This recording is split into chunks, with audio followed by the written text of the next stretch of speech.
রাত্রিবেলা হঠাৎ ফোন, দিদি আমাকে একটা কেক বানিয়ে দেবে? কালকে লাগবে, কাল সন্ধ্যাবেলা কিন্তু নেব। হাই, আমি দীপিকা, দমদম ক্যান্টনমেন্ট থেকে।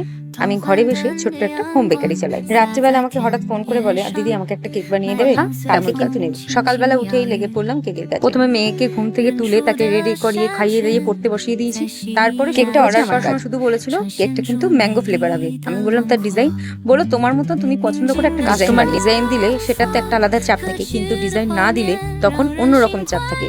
কারণ তখন নিজের পছন্দ মতো করে একটা ডিজাইন বানিয়ে দিতে হবে, সেটা কাস্টমার পছন্দ হবে কিনা, তার কেমন লাগবে, সব রকম চিন্তা হয় এই তাই নিজে পছন্দ করে এই ডিজাইনটাই তৈরি করেছি। কেমন হয়েছে তোমরাও কিন্তু জানিও। কেকটা কিন্তু তাদের খুবই পছন্দ হয়েছিল এবং টেস্ট দারুণ লেগেছিল তাদের। খুব সুন্দর একটা রিভিউ আমাকে দিয়েছে যে কেক আমি অনেক খেয়েছি কিন্তু এই টেস্টটা খুব পছন্দ হয়েছে তাদের। রিভিউ পেলে প্রত্যেকটা বেকারি যা ঘরে বসে কেক বানায় তাদের কাছে মনে হয় যেন স্বর্গ পেয়ে গেছে। আমি তো তাই মনে করি। কাস্টমার খুশি হলেই আমরা খুশি। তোমরাও যদি তোমাদের পছন্দ মতো কাস্টমাইজ কেক অর্ডার করতে চাও তো আমার সাথে কন্ট্যাক্ট করতে পারো।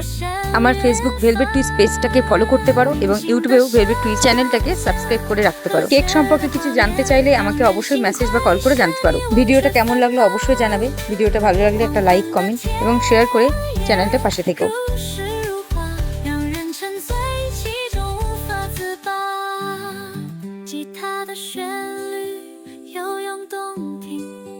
小提琴的声音婉转悠扬，它们交织在一起，勾勒出相送的宁静与美好。